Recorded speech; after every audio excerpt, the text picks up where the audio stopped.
Pessoal, boa noite.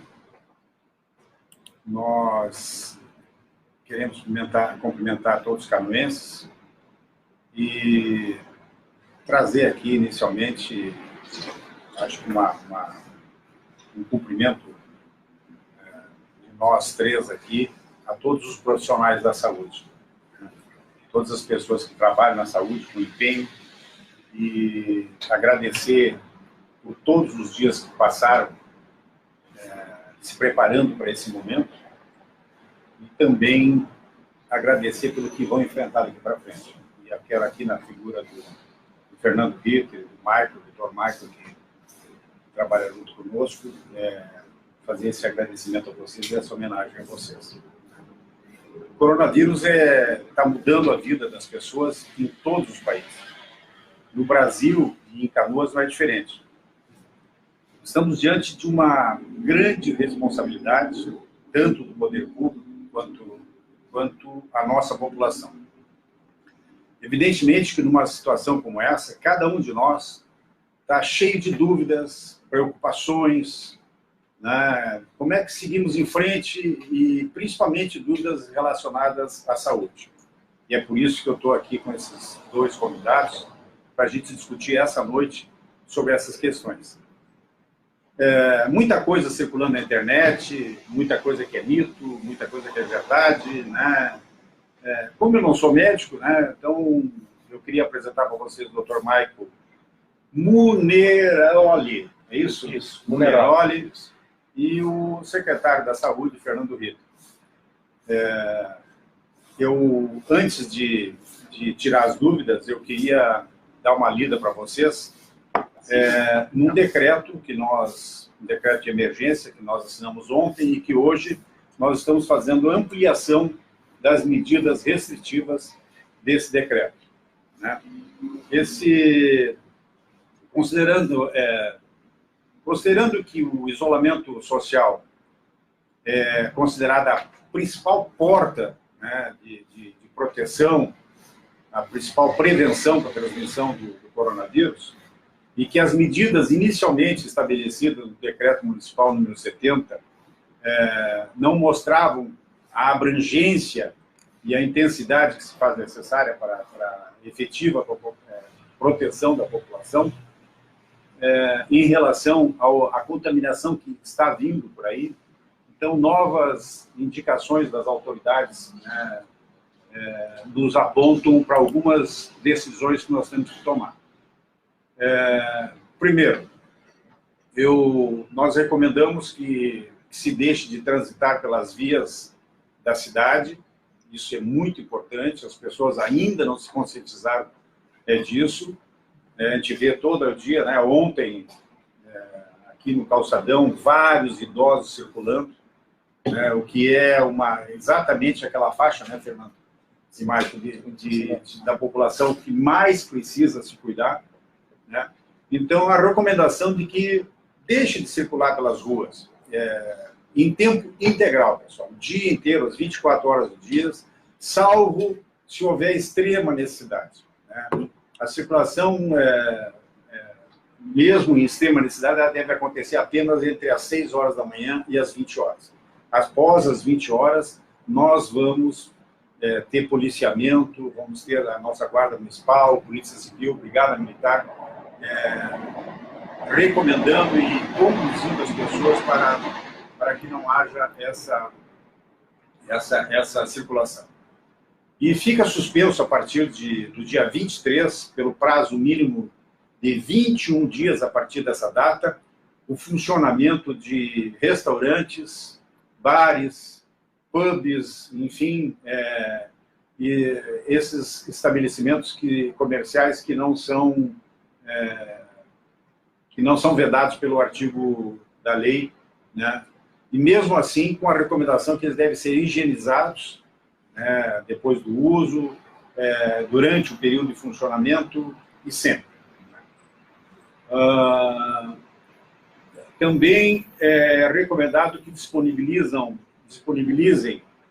álcool gel 70 graus, né, para a utilização dos clientes e funcionários. Ficam suspensas, no âmbito do território municipal, pelo prazo também de 21 dias, o funcionamento de lojas comerciais, não compreendidas nas exceções que nós vamos citar depois, né?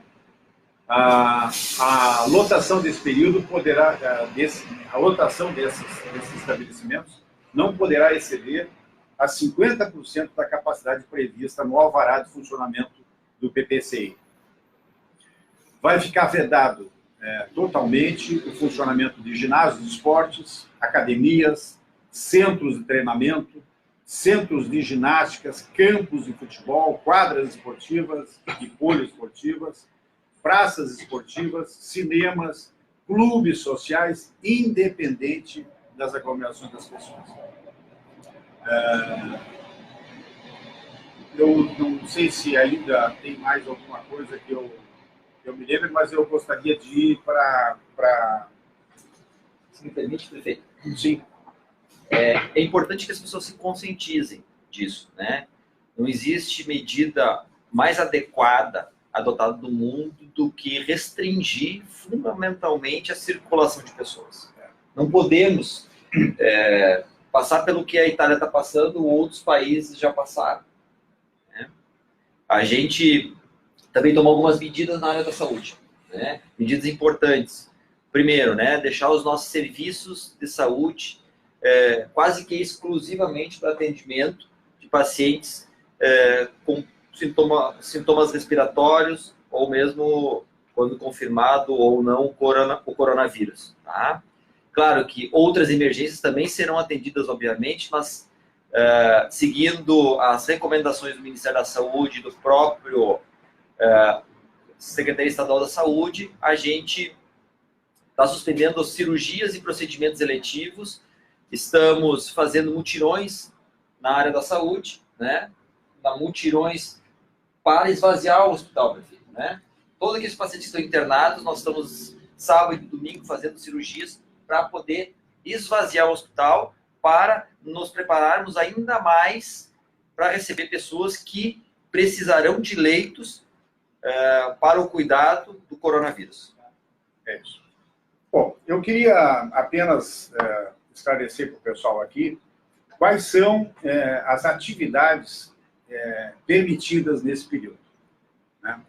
Serão permitidas farmácias, supermercados e congêneres, tais como fruteiras, padarias, açougues, unidades de saúde, clínicas médicas e estabelecimentos hospitalares, postos de combustíveis, distribuidoras de água, gás, distribuidora de energia elétrica e saneamento básico, clínicas veterinárias em regime de emergência, agropecuárias e congêneres para venda de rações e medicamentos, serviços de telecomunicações, serviço de tecnologia da informação, que fica restrito ao expediente interno, com funcionamento de no máximo 30% do pessoal, e não podendo ultrapassar 50 pessoas. Órgãos de imprensa em geral, serviços de coleta de lixo e limpeza, serviço de segurança privada, serviço de táxis e aplicativos, lavanderias e serviços de higienização através de serviços de telebusca e teleentrega, serviços de teleentrega, serviços laboratoriais, instituições bancárias e cooperativas de crédito que deverão obedecer às orientações normativas oriundas da Federação Brasileira de Bancos, a FEBRABAN, sendo recomendado atendimento através de telefone e se presencial por agendamento. Serviços postais, agências lotéricas e correspondentes bancários vinculados aos bancos e instituições financeiras estaduais, seguradoras e corretoras de seguro, hotéis e similares, mecânica automotiva e comércio de combustíveis e lubrificantes, ferragens, desde com acesso restrito a um cliente por vez, né? Fica recomendado aos estabelecimentos industriais que paralisem, fica recomendado aos estabelecimentos industriais que paralisem as atividades como medida de prevenção e contágio pelo coronavírus, né? Na impossibilidade de paralisação total das atividades, fica determinado esses estabelecimentos a partir do dia 23 de março de 2020 e pelo prazo mínimo de 21 dias, sem prejuízo, a obrigação de adotar sistemas de escalas, de revezamento de turnos, alteração de jornada que reduza o fluxo e contato de aglomeração de trabalhadores. Acho que, sucintamente, são essas as principais medidas adotadas nesse momento. Né? Eu queria fazer uma comunicação também, e aí sim uma comunicação muito séria, que nós até às 16 horas nós publicamos aqui uma tabela que nós tínhamos quantas pessoas?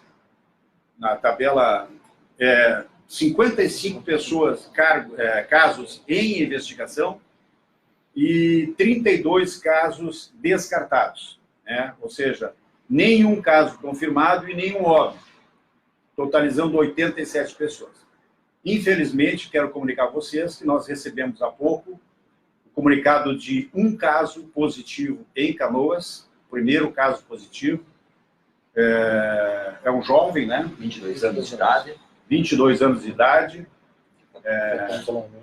está em isolamento em casa, está bem, né? Mas é um caso positivo, é o primeiro caso positivo de Canoas, e que nos põe agora numa situação de alerta, né?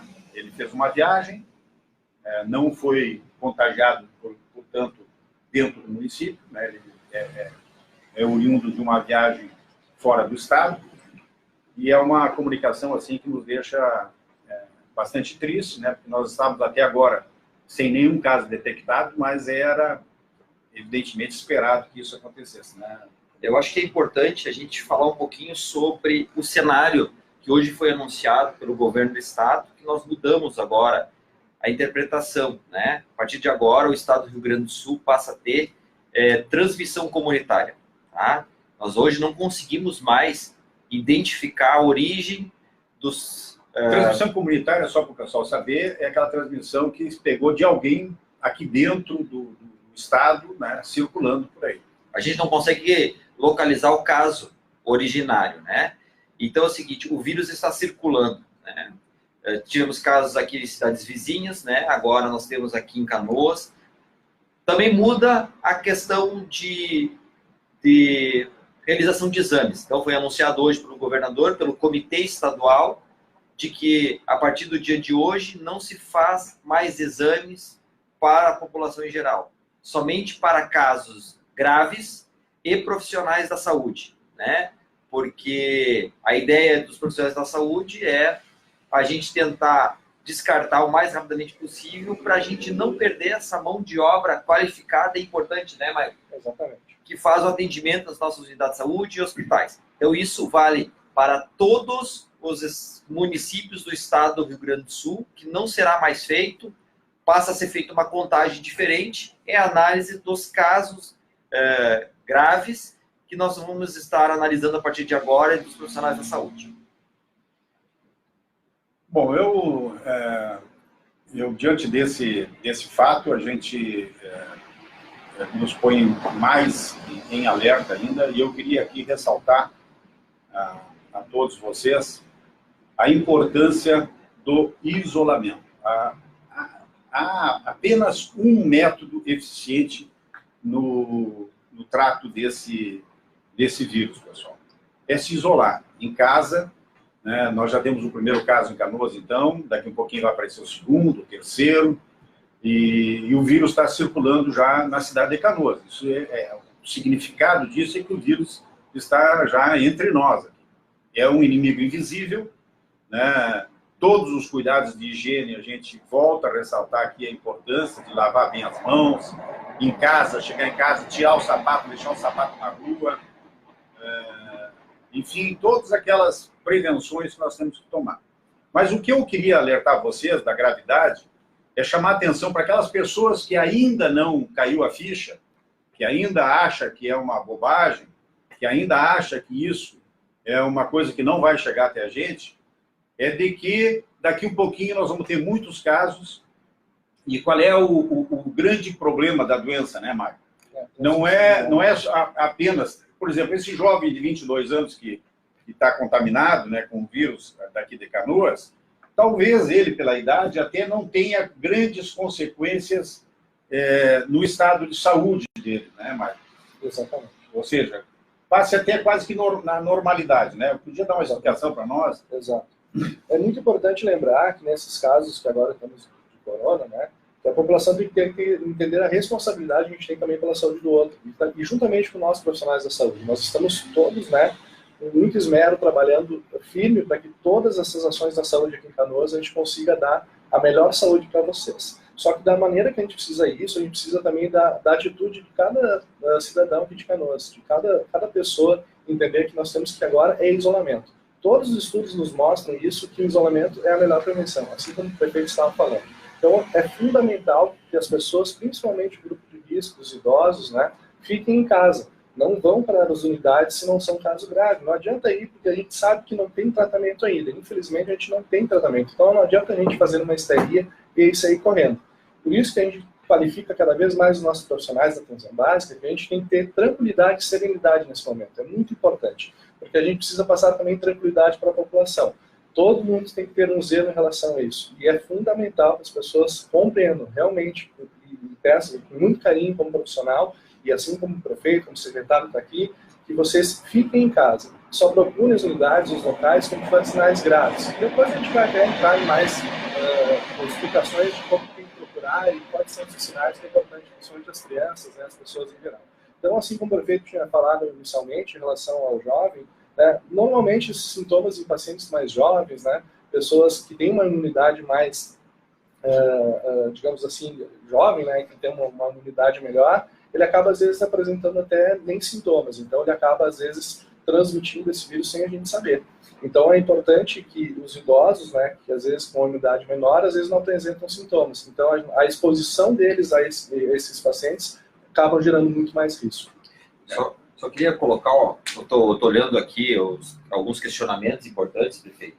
Primeiro, né, pacientes, veio aqui a pergunta com relação aos pacientes oncológicos, já que a gente suspendeu os procedimentos eletivos, mas tem situações que a gente não pode parar, né, que são fundamentais para a continuidade do tratamento das pessoas. Então, conforme o decreto que nós colocamos, seguindo também a orientação do governo do estado, todos aqueles pacientes oncológicos, eles continuam o seu tratamento normal, tá? E os hospitais, no caso da Nossa Senhora das Graças, ele se organizou de forma a cuidar questões de higiene, manter distância, para poder dar a continuidade do tratamento. E aproveitando, né, prefeito, eu acho que temos que falar um pouquinho sobre a chegada de mais 10 leitos. Bom, nós hoje estivemos lá no Hospital Universitário, Fernando Ritter, eu, né, a turma do hospital que está lá também. Nós fomos visitar o 6º andar, onde nós inauguramos semana passada a unidade de pronto atendimento pós-operatório, né? E também a sala de recuperação, né? Isso é uma ala recuperada que estava abandonada há anos já. A gente reformou toda ela, ou seja, mais uma etapa da recuperação do Hospital Universitário. E hoje, ocasionado por uma ação que o secretário Fernando Ritter fez alguns meses atrás, né, Fernando? Junto ao governo federal, conseguimos recursos do governo federal para abrir mais 10 leitos de UTI. E hoje chegaram os equipamentos. Então, nós fomos lá, acompanhamos a instalação, 10 leitos de primeiro mundo, né? Ou seja, mais um reforço para que a gente possa fazer a nossa atuação frente a essa pandemia que está acontecendo. Até para complementar, para o pessoal entender, o Hospital Universitário ele tem 3 UTIs, 3 grandes UTIs, né? Nós isolamos a UTI Norte do hospital, que tem um elevador específico para ela, tá? Nós estamos isolando um elevador dos 3 elevadores que fica lá na região, na parte norte do hospital, somente para transporte de pacientes em estado grave, montando todo um plano de contingência dentro do hospital. Mas também Fizemos o treinamento dos profissionais e estamos continuamente treinando, esperando os primeiros casos que virão. Não adianta a gente aqui querer se esconder, achar que não vai ter, que logo, segundo os estudos, a curva exponencial, a chance de a gente ter pacientes internados em estado grave é muito grande. Mas também a gente está tomando outras medidas importantes. Primeiro, aceleramos o processo, né, prefeito, de reforma do hospital de pronto-socorro, né? Agora, entregamos a sala verde, né? Nós recém entregamos ela reformada. A sala laranja está sendo reformada agora e transformada em 10 leitos de UTI. Nós teremos mais 10 leitos de UTI para que a gente possa acolher esse pessoal. A nossa pediatria do Hospital de Pronto-Socorro, dentro de alguns dias, aí o prefeito vai falar um pouquinho sobre a nossa clínica de saúde da criança, que é a nossa porta de emergência para a criança, vai passar para o Hospital Universitário de Canoas, o HU, e lá nesse espaço onde tem a pediatria, nós vamos poder colocar mais leitos para atendimento de adultos em situações mais graves, né? Lá dentro da clínica da criança, nossa urgência pediátrica, que vai se concentrar lá no hospital universitário, são 15 leitos que ficarão disponíveis para atendimento de criança, com uma comunicação direta com a UTI pediátrica, e vai facilitar muito, prefeito, a logística de atendimento, tá? E conforto para a população de Canoas. A clínica da saúde da criança, nós tínhamos já anunciado isso, aliás, é uma promessa até nossa mesmo, na época da campanha, mas nesse momento chega assim, exatamente no momento que parece que Deus está olhando por nós, né? Exatamente no momento que nós mais vamos precisar, né, Marco, para o atendimento da população, nós vamos conseguir inaugurar a clínica de saúde da criança. A previsão, a inauguração é agora, nos primeiros dias, dentro da primeira quinzena de abril, agora. Então, isso vai dar uma retaguarda muito forte para o atendimento de crianças, porque vocês imaginem vocês, criança misturada com adulto dentro do HPS, né? É uma coisa que, com esse contágio todo, então nós vamos ter uma ala só para crianças, e isso é um presente, né, para toda a população, que nos emociona bastante. Eu queria fazer um intervalo, propor um intervalo aqui para vocês, para a gente fazer uma homenagem. Nesse momento, no Brasil inteiro, às 8h30, nós estamos exatamente em cima da hora, estamos convocando a todos para baterem palmas para os funcionários da saúde. Então, eu quero bater palmas aqui para vocês.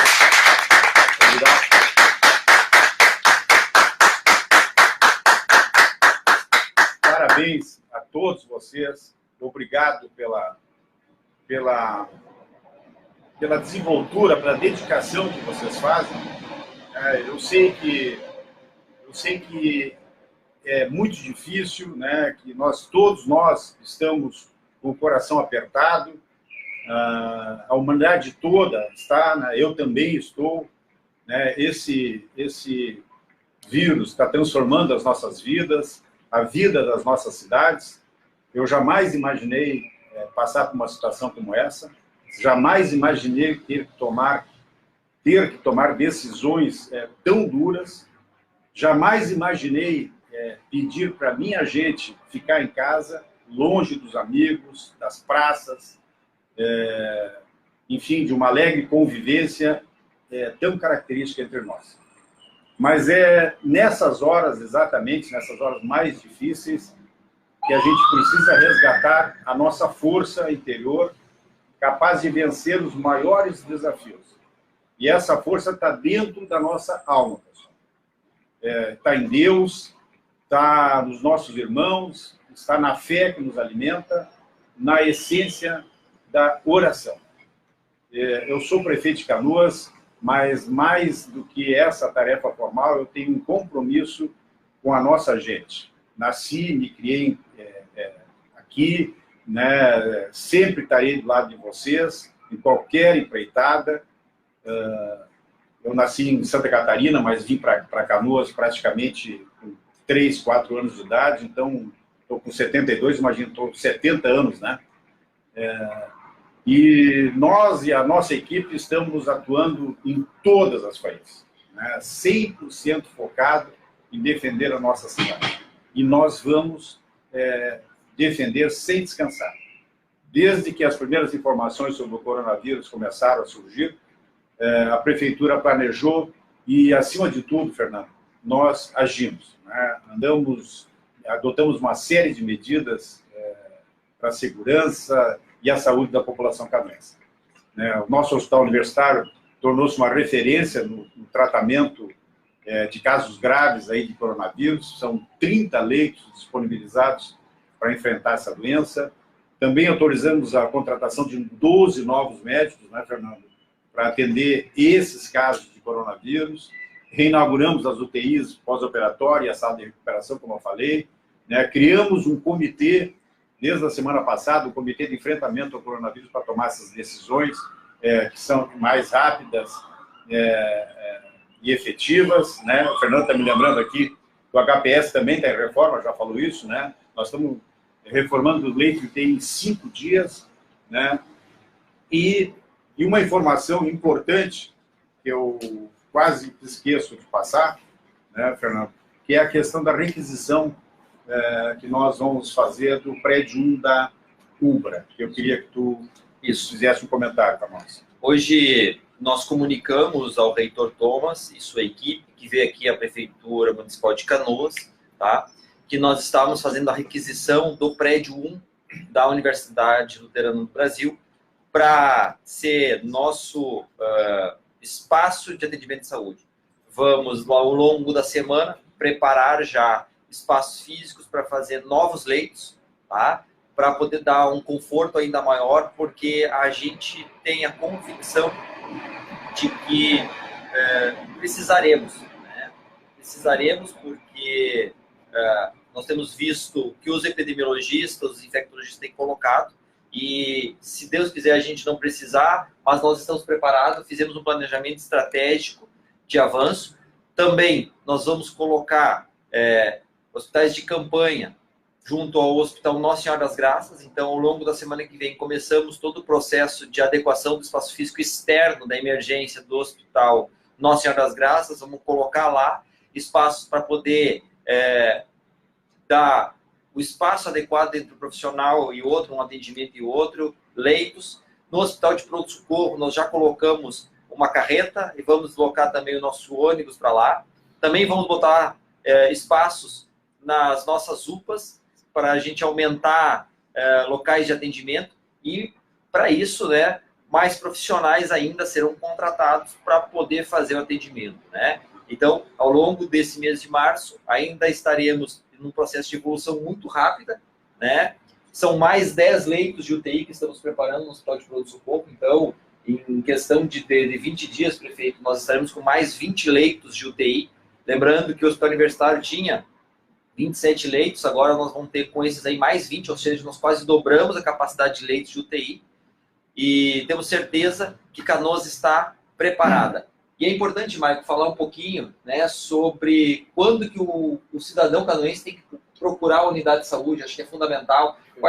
Qual é o momento certo de procurar a unidade de saúde para que a gente não aglomere as pessoas nos nossos serviços e que possamos dar o atendimento adequado. Perfeito. Então, é importante lembrar, então, toda a população que dirigir-se à unidade nos sinais graves. Por exemplo, se você estiver em casa com um sinal de febre, uma coriza, né, uma situação leve, não precisa se dirigir até a unidade. Pode chegar em casa, tomar analgésicos, né, antitérmicos, que isso vai já ter uma resolução do teu quadro. Porque a gente imagina que as síndromes gripais, né, que vem com coriza, febre, às vezes artralgias, né, mialgias, tem um período de duração de 7 dias. Então, provavelmente, em 2, 3 dias, a pessoa já com a própria imunidade vai curando e pode ficar em casa sem problemas nenhum. Então, procurar as unidades com casos que têm que ser mais exacerbados. Principalmente as crianças, as mães devem ficar muito aflitas, às vezes, com as crianças que vão na unidade correndo, qualquer outro sintomas. É importante lembrar de alguns sintomas que são mais importantes ficar verificando, que é o batimento de asa no nariz, que é esse movimento do nariz aqui afundando, o afundamento da osso da fúrcula, que é esse espaço aqui, e a região intercostal, onde vem os ossos ali do tórax. Isso é importante avaliar. Se tiver uns sintomas desses, deve se dirigir sim para fazer a avaliação. isso é um sinal que está com uma infecção, com um sinal grave, então é importante ir procurar atendimentos. Fora isso, é importante não ir às unidades, não adianta, porque a gente sabe que não existe tratamento ainda para o coronavírus, então não adianta a gente sair de histeria, pois não tem tratamento, então não adianta a gente se correr para os locais que não vai ser aplicado. A gente consegue hoje tratar os sintomas, assim como todas as outras questões virais que a gente trata normalmente sintomas e as pessoas com a própria imunidade já vão desenvolvendo cura, né? Então é importante a população ter esse entendimento. Nós implantamos a carreta, né, na frente do HPS, né, Marco, que é exatamente para poder... Isso. Essa carreta, né, a carreta do Saúde está na área, está lá já na frente do Hospital de Pronto-Socorro. A equipe já está montada, uma equipe nova, prefeito, já está montada com novos profissionais. A escala já está toda finalizada até o final do mês e aí quase toda até abril. E aí destacar aí a pronta disponibilização dos profissionais.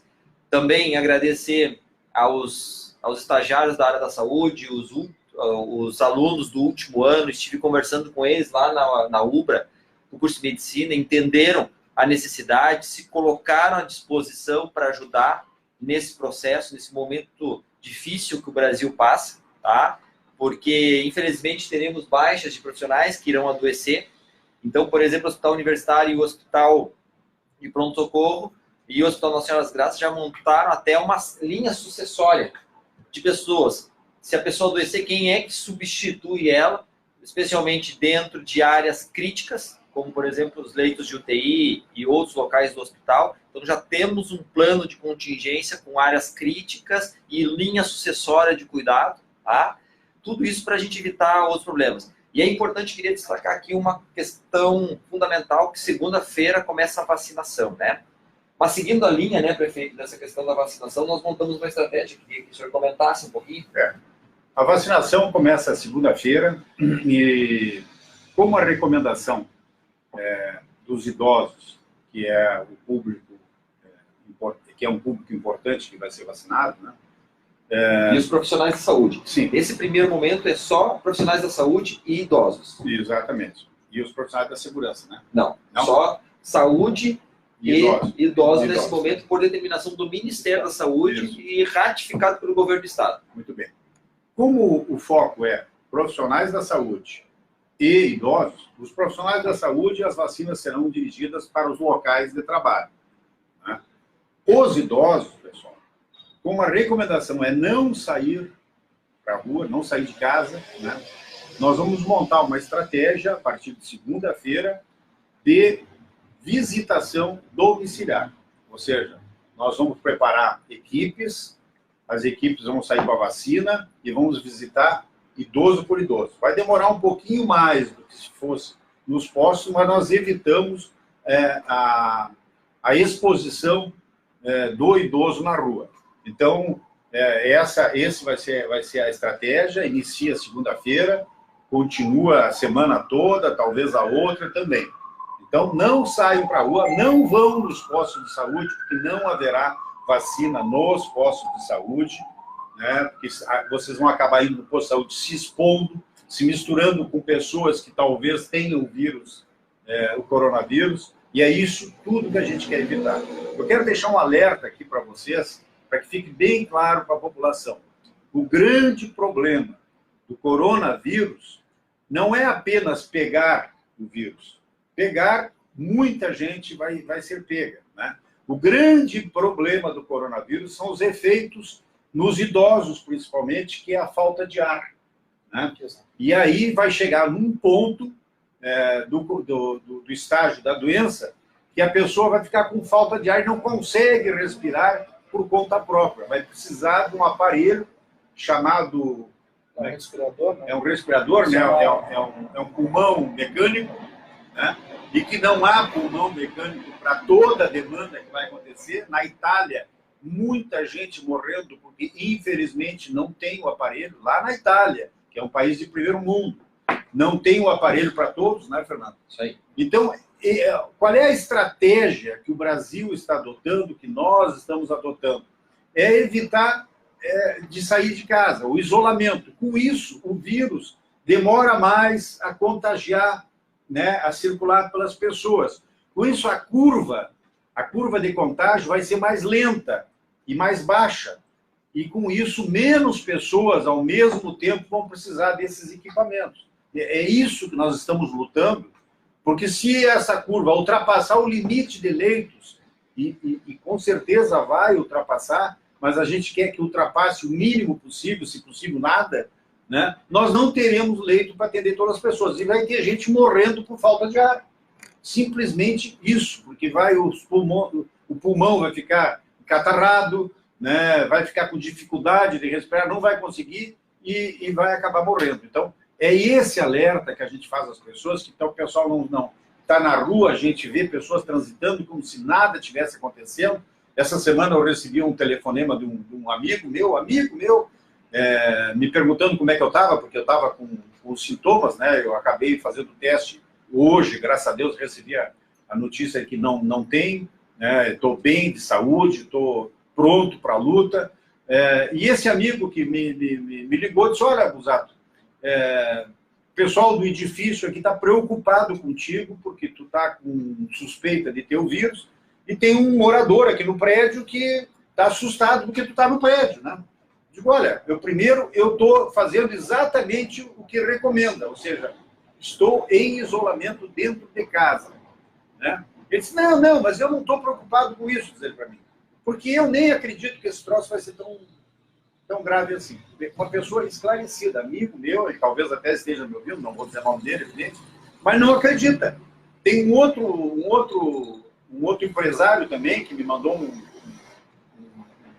WhatsApp para mim, porque eu mando sempre meus vídeos por WhatsApp, e ele disse: olha, para mim nem precisa mandar, porque eu não acredito nessa bobagem. Então, infelizmente, são pessoas esclarecidas, né, que ainda não acreditam no que está acontecendo. Então, essa é a gravidade do que nós estamos falando aqui. Você está perguntando bastante coisa aqui sobre a questão dos EPIs, tá? Hoje, EPI, para falar, é a máscara, né? Máscara, luva, gorro, tudo mais, né? É importante destacar, né? Hoje eu estava representando Canoas, mas representando o Conselho de Secretários Municipais de Saúde do Estado do Rio Grande do Sul também, no Comitê Estadual, né? Onde estava presente vários atores, Secretária de Saúde, e Ministério Público Estadual, Federal, Ministério Público do Trabalho, e foi comunicado aí que o governo federal está tomando medidas de assumir, de tomar para si todos os equipamentos de EPI. A partir da próxima semana, todos os EPIs estarão sob o domínio exclusivo do governo federal, e ele fará a distribuição disso com prioridade para hospitais, centros de saúde, serviços de saúde, para que não falte equipamento de proteção individual, esse aí, para a gente poder estar distribuindo para os casos específicos que precisam usar máscaras no nosso município e em todos os municípios. Também a questão do álcool gel, também eles estão coordenando todo o processo da produção nacional do álcool gel agora, né, a partir desses decretos de calamidade e de emergencialidade, e nós estaremos recebendo, por parte do governo federal e estadual, álcool gel, né, na forma líquida ou na forma gel, para que a gente possa limpar todas as superfícies necessárias e para que não haja desperdício desses materiais e termos nas áreas que a gente mais precisa, né? Foi isso que foi comunicado, estamos aguardando aí como é que vai ser essa logística, né, de distribuição. Eu vi uma pergunta aqui de uma pessoa aqui, perguntando se é verdade que nós temos um caso. É verdade, nós tivemos agora, final da tarde, o anúncio de um jovem de 22 anos, aqui de Canoas, que foi detectado com positivo. Ele está em casa, né, cumprindo isolamento, né, com todas as precauções. Então, mas é só para responder essa pergunta. Realmente, infelizmente, tivemos o anúncio hoje do primeiro caso de Canoas. E também a pergunta sobre ônibus. Eu queria alertar vocês o seguinte: nós a partir de segunda-feira, nós vamos ter reuniões do comitê amanhã de manhã, vamos ter domingo, nós não vamos parar daqui para frente, vai ser todos os dias. até a segunda-feira nós vamos ter alguma posição sobre os ônibus. Nós possivelmente vamos reduzir o número de linhas, fazer uma linha, uma das ideias sugeridas pela comissão é de montar uma linha circular nos postos de saúde, passando pelos postos de saúde, hospitais, até para UPAs, até para poder atender a população e aos profissionais da saúde. Mas nós vamos restringir, sim, porque o ônibus é um local de acúmulo de pessoas. Há uma sugestão de também restringir os passes livres de idosos, porque os idosos, infelizmente, muitas vezes são teimosos. Eu posso falar isso de cadeira, porque eu sou idoso, então não há nenhuma discriminação aqui da minha parte. Vocês são jovens, não pode falar, mas eu posso. Então, o idoso é teimoso, ele às vezes não aceita certas restrições. E aí pega o passe dele e vai passear de ônibus. Infelizmente, pessoal, nós não estamos numa situação de admitir isso. É para o bem teu, para o bem seu, para o bem da senhora que é idosa, do senhor que é idoso. Vamos ficar em casa, isolados. Um idoso pegando essa doença é uma desgraça, é uma calamidade, porque certamente vai ter outras complicações, O idoso normalmente já tem problema de diabetes, problema de pressão, problema cardíaco, E isso se acumula tudo e é um grave risco, Para vocês terem uma ideia, há aí uma estatística de cada 5 idosos, 1 tem o perigo de óbito, quase 20%. Então, é uma taxa muito alta e nós não estamos brincando com isso. Eu acho que é importante, a Jane Cunha coloca aqui como é que a gente faz a limpeza de mão. Então, eu faço questão aqui de falar, mas nós estamos com álcool gel aqui, mas a gente pode, com água e sabão, ele tem o mesmo efeito, então a gente faz, importante fazer a higienização da palma da mão, O dorso da mão, limpar o dorso da mão com cuidado. Entre os dedos, é fundamental que seja feita a limpeza entre os dedos, estendendo para o punho, e também a ponta dos dedos. Então é importante fazer esse movimento aqui para a gente poder limpar por baixo da unha, a ponta de cada um dos nossos dedos. É fundamental que a gente faça esse movimento. Isso não é demais. E o dedão que esquece, certo? E o dedão por último, de a gente porque pegar... essa parte aqui da mão, pessoal, parece que não é importante, mas é a parte de todo mundo aqui, ó. Exatamente. Então passa o álcool gel aí. Não, mas eu acabei de fazer, mas o pessoal pega coisa e esquece de limpar essa parte aqui que de repente está contaminada, e passa isso no nariz. Também, assim, eu vou repetir de novo a questão da vacinação, estou vendo aqui várias perguntas, tá? Então, a partir de segunda-feira, a gente vai vacinar somente e exclusivamente, não adianta o pessoal ir para as unidades de saúde, mas eu quero vacinar, é só o que está determinado pelo Ministério da Saúde, e aí eu quero repetir, está determinado pelo Ministério da Saúde e ratificado pelo governo do estado do Rio Grande do Sul. Nós recebemos doses para a gente poder vacinar os nossos idosos e os profissionais da saúde, tá? Nós já colocamos as vacinas nos serviços de saúde para vacinar os profissionais e as vacinas que a gente tomou a decisão agora, de noite, ouvindo várias pessoas experientes, a gente vai fazer a vacinação dos idosos nas suas casas, com prioridade para as instituições de longa permanência. Então, no primeiro dia já, nós vamos direto nas instituições de longa permanência e fazer a vacinação deles e dos profissionais que lá estão trabalhando. Isso foi recomendado hoje no Comitê Estadual e nós ratificamos aqui no nosso comitê de vacinar esses profissionais. E aí, ao longo das semanas, a gente vai estendendo conforme o Ministério da Saúde vai permitindo e vai mandando doses. Nós ainda não temos todas as doses que a gente precisa vacinar, porque a gente está recebendo, mas a gente tem para os nossos idosos e tem para os nossos profissionais de saúde, por isso a estratégia de manter os idosos nas suas casas, não acumular eles na porta da unidade de saúde para vacinar. Então nós estamos indo, estamos puxando o cadastro das pessoas, estamos indo, o papel dos agentes comunitários de saúde é fundamental para a gente poder localizar essas pessoas aí, tá bem? Bom, nós estamos chegando quase 9 horas, então eu queria primeiro agradecer aqui a presença do Dr. Maico, que se prontificou vir aqui para nós nos ajudar nessa live. Agradecer o Fernando Ritter, agradecer a dedicação tua, do Michael, enfim, de todos os profissionais da saúde que têm nos dado todo esse amparo. Agradecer à Câmara de Vereadores, que tem sido muito parceira também, os vereadores nos ajudando com todas as nossas decisões, aprovações. A gente, às vezes, depende muito de decisões rápidas da Câmara, e a Câmara tem sido parceira nesse sentido. Né? E agradecer a todos vocês que de uma ou outra, têm ajudado a divulgar as coisas que a gente fazem, que nós estamos fazendo, melhor dizendo. Eu peço de coração, olha aqui, ó, não esmoreçam, pessoal. Vamos preservar a saúde para, em seguida, a gente ter condições de recuperar energia. Nunca o nosso povo foi tão testado quanto agora, né, com trabalho, com responsabilidade, com atitude. Nós vamos sair dessa, ainda mais fortes e mais unidos desse desafio. Que Deus ilumine essa travessia. Agradeço. Eu estou aqui com o Dr. Volney, que é o nosso procurador, né, para falar sobre a publicação, então, das nossas medidas de hoje, né, Dr. Volney?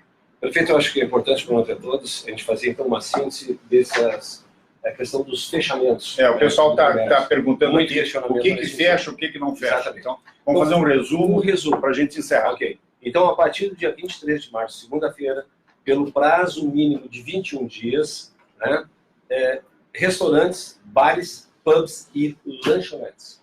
Ok? Não abre. Não abre. A partir de 23, fecha por 21 dias. Total. Lojas comerciais não compreendidas naquelas exceções que o senhor já relatou. Da mesma forma, a partir do dia 23, segunda-feira, por 21 dias fecha. Interessante. Ginásio de esportes, academias, centros de treinamento, centros de ginásticas, campo de futebol, quadras esportivas e poliesportivas, praças esportivas, cinemas e clubes, independente de aglomeração, cessam a partir da edição do decreto, sem prazo indeterminado. Também aquelas atividades não essenciais, excetuadas, né, por 21 dias, a partir de segunda, aquelas que o senhor excetuou. Um questionamento que está muito evidente, prefeito, se o empresário descumprir, questionário qual é a multa. Não é multa. Essas normas são normas de caráter sanitário e nos termos da legislação municipal interdição de estabelecimento se não houver atendimento. Certo.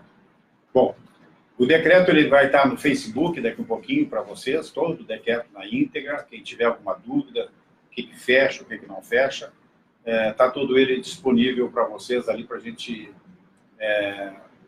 para poder divulgar e vocês se informarem. Que Deus nos ilumine nessa travessia e muito obrigado a todos.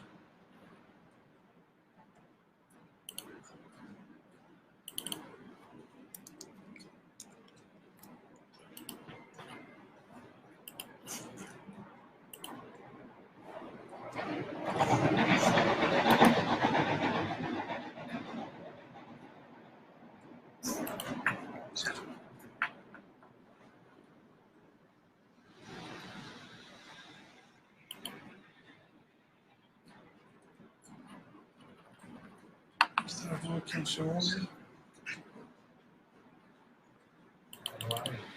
Eu sei.